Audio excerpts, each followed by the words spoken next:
Friends, ఈరోజు ఉలవ చారు చేస్తున్నా. ఉలవలను ఉడకబెట్టుకోవాలి.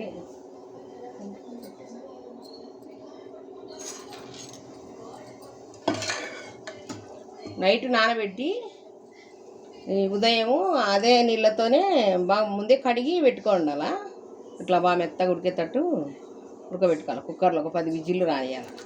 ఇట్లా కట్టు ఉండేటట్టు చూసుకోవాలి. దీనిలో వడగట్టుకోవాలి. ఇప్పుడు ఇట్లా జాలర్ పెట్టి దీంట్లో చింతపండు ఒక సగం నిమ్మకాయమైన చింతపండు రసం వేసి పెట్టుకున్నా.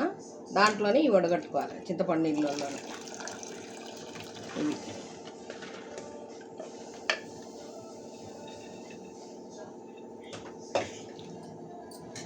దీంట్లో ఒక 2 గంటలు ఇట్లా చిన్న గంటలు ఉలవలు మిక్సీ పట్టుకోవాలి మెత్తగా. స్టవ్ వెలిగించి గిన్నె పెట్టుకోవాలి. గిన్నె పెట్టి నీళ్ళ తడి లేకుండా చూసుకోవాలి గిన్నెలో. మళ్ళీ చిటపటలాడుతుంది.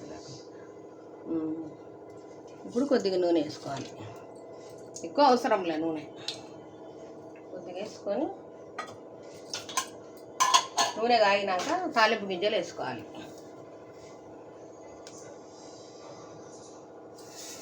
జీలకర్ర, ఆవాలు, మినపప్పు, ఒట్టిమిర్చి.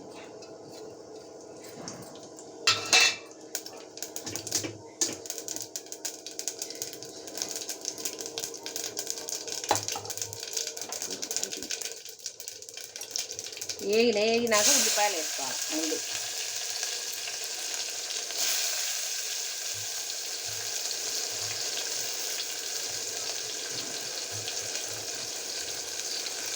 కొద్దిసేపు ఉల్లిగడ్డ వేగనియాలి. ఈ ఉల్లిగడ్డ కొంచెం తొందరగా వేగాలంటే సాల్ట్ వేసుకోవాలి. మనకు చారులోకి ఉలవ చారులోకి తగినంత సాల్ట్. మనం ఎంత తినగలుగుతాం. నేను ముందు గుగ్గులలో వేయలే.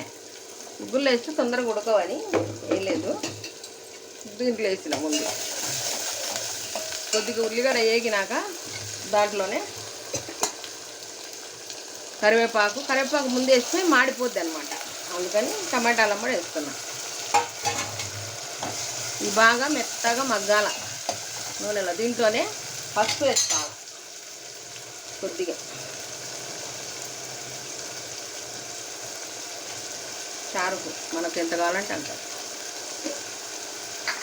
సాల్ట్ ముందు వేసినాం కదా, ఇలా అవసరం మనం చూసి వేసుకోవాలి. చాలా తక్కువ ఉంటే వేసుకోవాలి.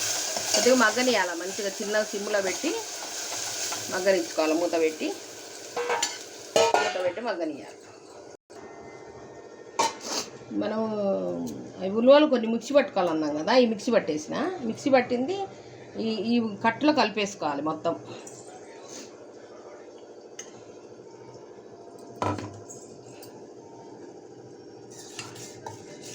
ఇట్లా మొత్తం పొయ్యి మీద పెట్టక ముందే మొత్తం కలుపుకోవాలి.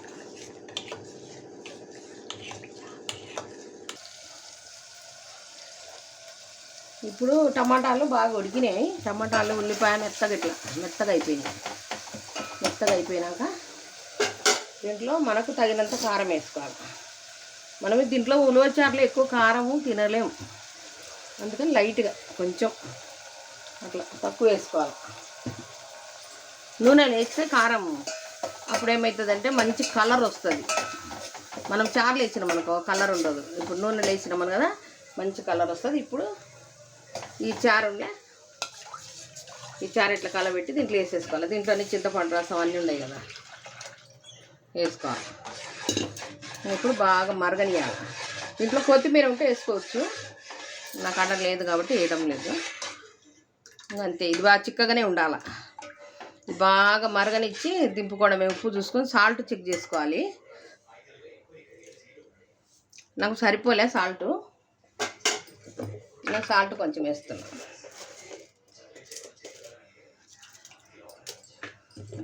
సాల్ట్ చెక్ చేసుకొని ఇంకా బాగా మరగనిచ్చినాక చూపిస్తాను. ఇదిగోండి ఉలవ చారు అయిపోయింది.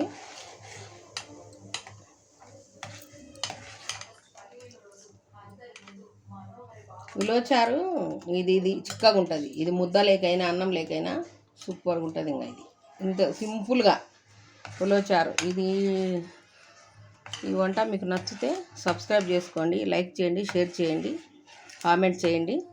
బాయ్.